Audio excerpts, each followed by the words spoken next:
आज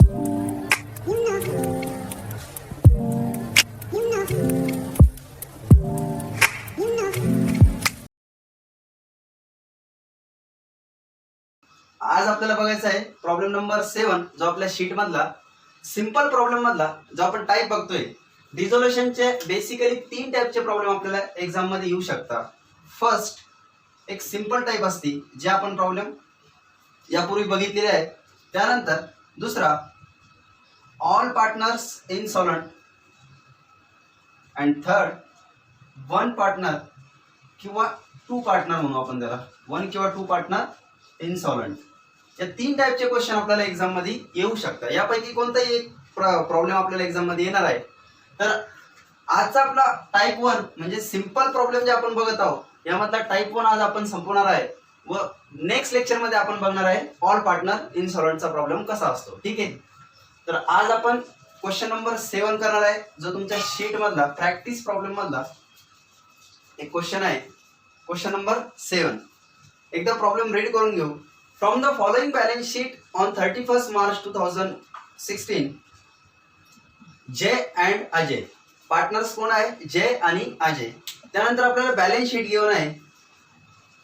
ठीक आहे, बॅलन्स शीट घेऊन आहे. बॅलन्स शीट मध्ये असेट साईड आहे व लायबिलिटी साईड आहे.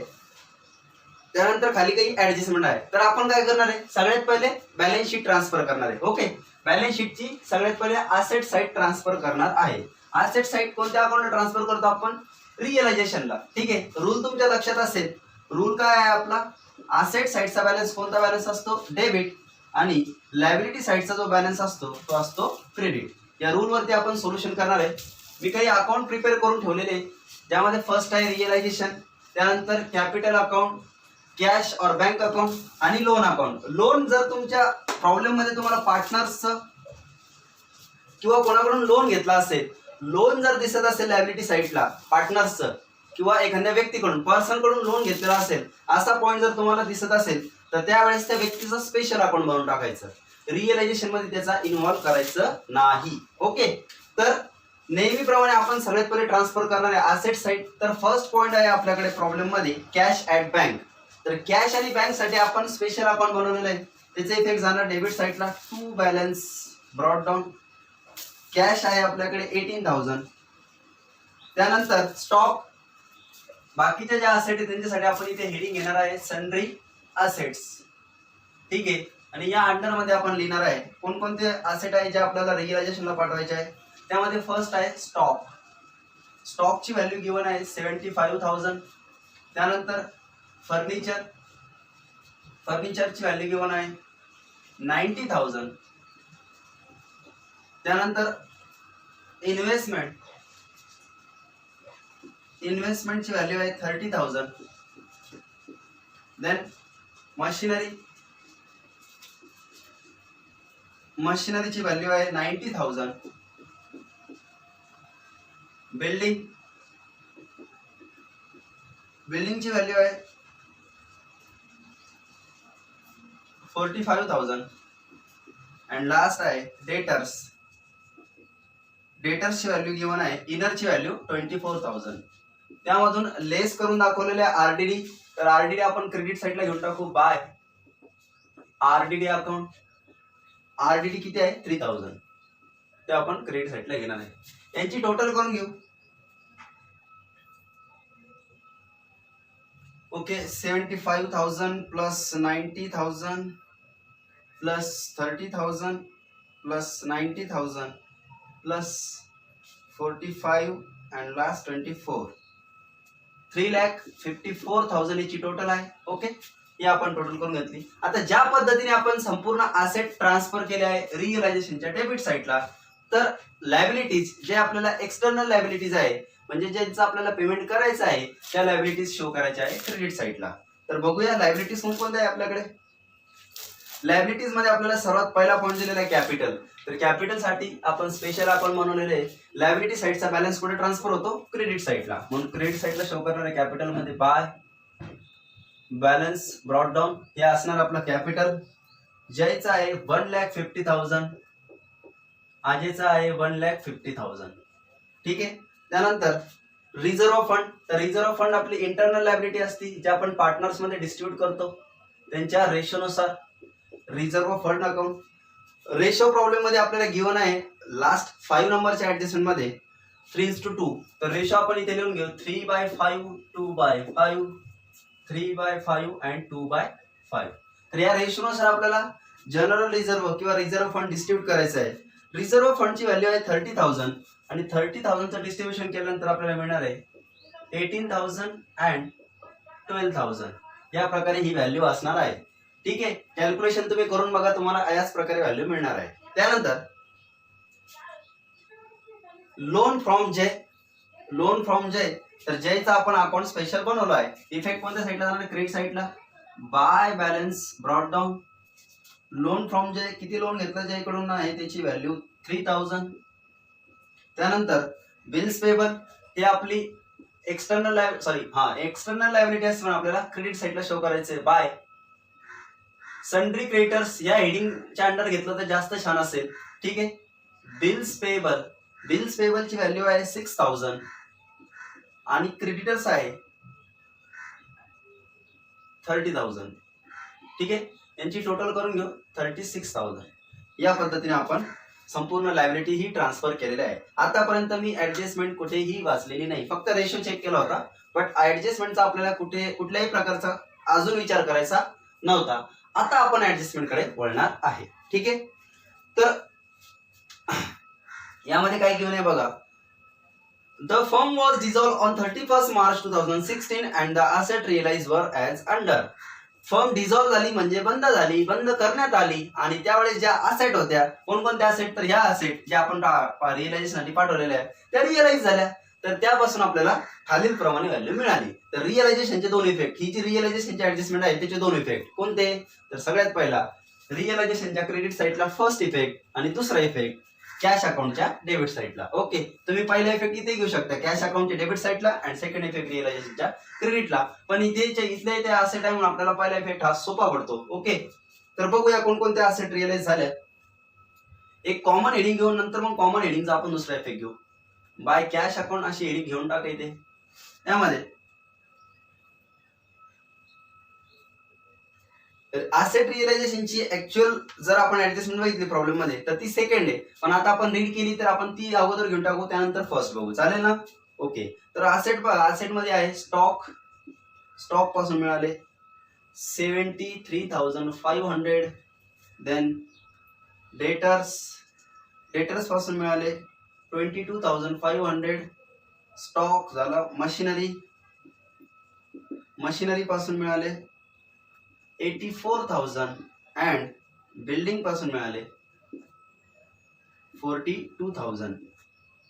ठीक आहे, इतके आपले असेट होते. यांचे आपण एकदा टोटल करून घेऊ. मग टोटलचा सेकंड इफेक्ट कॅश अकाउंटच्या डेबिट साईडला घेऊ. 73,500 प्लस 22,500 प्लस 84,000 प्लस 42,000, 2,22,000 टोटल आहे. आणि या टोटलचा सेकंड इफेक्ट 2 रिअलायझेशन अकाउंट. काय त्या असेट काय केलं आपण? रिअलाइज केलं. रिझन असं लिहिलं तर चांगलं असतं बाळांनो, लक्षात असतं. 2,22,000 या प्रकारे हा दोन इफेक्ट होणार आहे. ठीक आहे, त्यानंतर आपली जी फर्स्ट ऍडजस्टमेंट राहिली तिच्याकडे बघूया. तर फर्स्ट ऍडजस्टमेंट मध्ये गिव्हन आहे जय टूक ओव्हर द इन्व्हेस्टमेंट ₹27,600 आणि अजय टूक ओव्हर फर्निचर ₹84,000.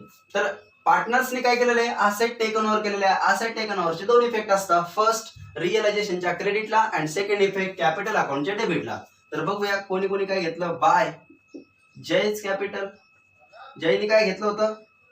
इन्व्हेस्टमेंट ₹27,600 आणि त्यानंतर बाय अजय कॅपिटल अकाउंट, अजयने काय घेतलं आहे? फर्निचर ₹40,000. आता यांचा सेकंड इफेक्ट आपण घेणार कॅपिटल साईडला 2 रिअलायझेशन.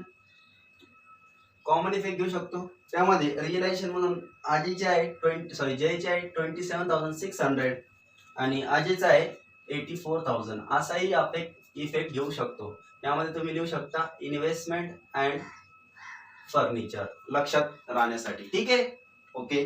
त्यानंतर थर्ड ऍडजस्टमेंट आहे तर क्रेडिटर्स वर paid of at a discount ₹9,000 and other liabilities वर पेड इन फुल. आपल्या ज्या लायबिलिटीज आहे जे पेमेंट आहे सन्ड्री क्रेडिटर्स या हेडिंग मधलं बिल्स पेबल आणि क्रेडिटर्स या बाबतीत ही ऍडजस्टमेंट आहे, यांचं आपल्याला पेमेंट करायचं आहे. तर पेमेंटचे दोन इफेक्ट, फर्स्ट रिअलायझेशनच्या डेबिट साईडला अँड सेकंड इफेक्ट कॅश अकाउंटच्या क्रेडिट साईडला. तर फर्स्ट इफेक्ट घेऊ. कॅश अकाउंट अशी हेडिंग घ्यायची आहे, त्यामध्ये तुम्ही लिहू शकता काय येते सगळे आपले पेमेंट्स. सगळ्यात पहिले आपल्याला सांगितलेलं आहे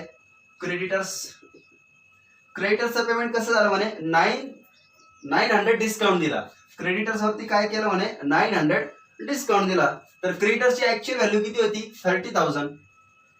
30,000 मधून 900 लेस करून टाकायचे आणि जे रिमेनिंग बॅलन्स आहे 29,100 याचा आपल्याला इफेक्ट घ्यायचा आहे. या 900 जो डिस्काउंट आहे याचा कुठेही इफेक्ट घ्यायचा नाहीये, विचार करायचा नाही, पण तो डिस्काउंट लेस करून जो रिमेनिंग बॅलन्स असणार आहे त्याचा मात्र आपल्याला इफेक्ट घ्यायचा आहे.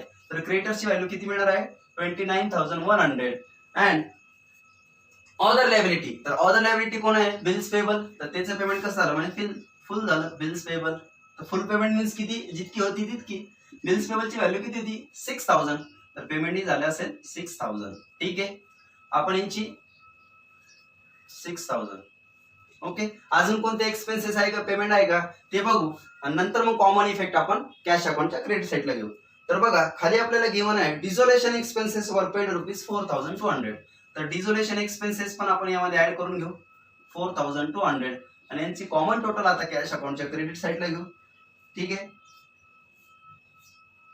तर बघा 29,100 प्लस 6,000 प्लस 4,200 35,300 ही टोटल आहे. आणि या टोटलचा आता सेकंड इफेक्ट घेऊ कॅश अकाउंटच्या क्रेडिट साईडला बाय रिअलायझेशन अकाउंट. तुम्ही म्हणू शकता यामध्ये काय सगळे पेमेंट्स 35,300 या प्रकारे आपण संपूर्ण टोटल तिथे घेतलेली आहे. क्लिअर होतंय. त्यानंतर नेक्स्ट ऍडजस्टमेंट मध्ये आपल्याला त्यांचा रेशो दिलेला आहे, तो आपण ऑलरेडी यूज केलेला आहे. आणि नंतर म्हणताय prepare realisation account capital of all partner and cash account. ठीक आहे, या प्रकारे आपण आपला प्रॉब्लेम संपत आहे. आता यामध्ये आपल्याला कुठल्याही प्रकारचं असं इन्फॉर्मेशन गिवन नाही का कोणता पार्टनर इन्सॉल्वंट झाला का, इन्सॉल्वंट वर्ड तुम्ही वाचला का, बँकक्रप्ट असं कुठे वर्ड वाचण्यात आलं का, तर नाही. म्हणजे याचा अर्थ ह्या जी कंपनी आहे त्याचे पार्टनर्स आहे आपल्याला इन्फॉर्मेशन गिवन नाही. हा सिंपल टाईपचा प्रॉब्लेम आहे. प्रॉब्लेम ओळखायचाही शिकायचा आहे तुम्हाला. तर पहिले प्रॉब्लेम एकदा संपूर्ण रीड करत जा व त्यानंतर बॅलन्स शीट ट्रान्सफर करत जा व त्यानंतर मग ऍडजस्टमेंट कडे लक्ष देत जा. पण जर प्रॉब्लेम मध्ये तुम्हाला इन्सॉल्वंट किंवा बँकक्रप्ट असे वर्ड जर लक्षात आले वाचण्यात आले तर समजून घ्या प्रॉब्लेम हा वन पार्टनर किंवा ऑल पार्टनर इन्सॉल्वंटचा असू शकतो. नेक्स्ट व्हिडिओ मध्ये मी तुम्हाला नक्कीच शिकवणार आहे. पण आज आपण हा व्हिडिओ फक्त सिंपल क्वेश्चन साठी बनवला आहे. ज्या तुमच्या सिंपल कन्सेप्ट आहे ते या संपूर्ण प्रॉब्लेम मध्ये तुम्ही क्लिअर करायचा प्रयत्न करा. ओके, आता आपण संपूर्ण ऍडजस्टमेंट काय केलं आहे ट्रान्सफर केलेलं आहे, संपूर्ण लायबिलिटीचं पेमेंट केलं आहे. पण लोन बाबतीत आपल्याला कुठल्याही प्रकारचं काही त्यांनी सांगितलं का नाही. मग सांगितलं नाही तर आपण बुडवून टाकणार आहे का नाही. आपण काय करणार त्यांचं पेमेंट करून टाकणार आहे. तर लोनचं पेमेंट करायचं म्हणजे लोन अकाउंट क्लोज करायचं. लोनच्या क्रेडिट साईडला व्हॅल्यू आहे 3,000, तीच आपण घेणार डेबिट साईडला 3,000 आणि वरती बॅलन्स होणार आहे 3,000. त्या 3,000 ला लिहिणार आपण to cash account. Cash account म्हणलं म्हणजे कॅश अकाउंटच्या क्रेडिट साईडला इफेक्ट जाईल बाय जयज लोन अकाउंट 3,000. अशा प्रकारे आपण लोन अकाउंटही क्लोज केलेलं आहे. संपूर्ण आपण ऍडजस्टमेंट सॉल्व्ह केला व संपूर्ण गोष्टी सॉल्व्ह केल्या. आता आपल्याला क्लोज करायचं आहे. तर पहिले क्लोज करू रिअलायझेशन. रिअलायझेशनची साईड चेक करायची आहे, डेबिट आणि क्रेडिट कोणती जास्त आहे बघूया. ठीक आहे, तर रिअलायझेशनचे आपण टोटल करून घेऊ.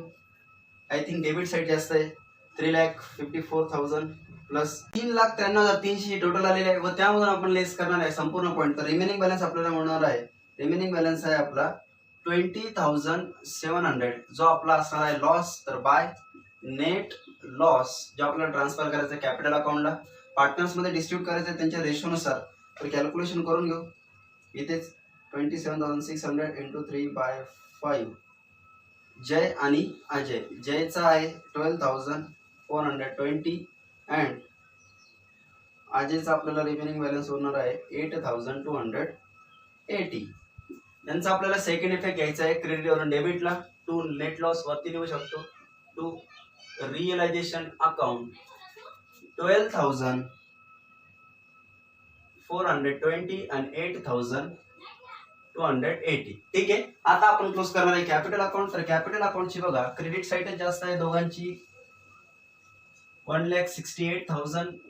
तीच आपण घेणार डेबिटला 1,68,000. मग त्यामधून लेस करणार आहे पॉईंट 1,68,000 मधून लेस करणार आहे आपण 12,420 लेस करणार आहे 27,600.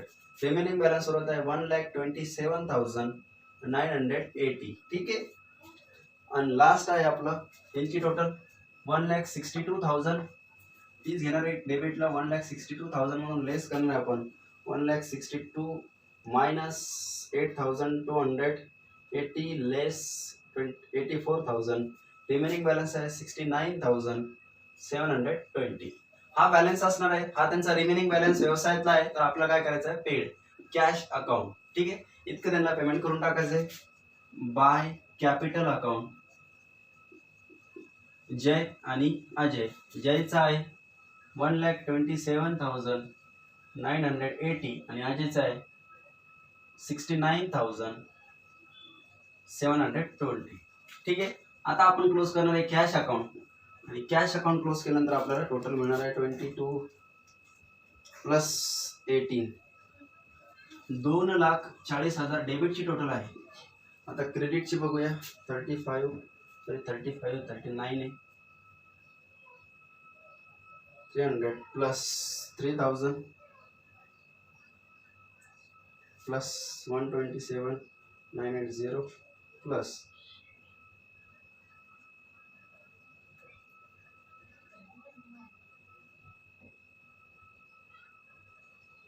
69,720. ओके. 2,40,000 ने आपला हा बॅलन्स टॅली होणार आहे. कम्प्लीट आहे. अगदी सोपा आहे, अवघड नाही, पण फक्त तुमचं लक्ष असलं पाहिजे. ओके. तर या पद्धतीने आपण हे सोल्युशन कम्प्लीट केलेलं आहे. बेसिक टाइपचे जे संपूर्ण प्रॉब्लेम आहे ते आपण आता कव्हर केलेले आहे.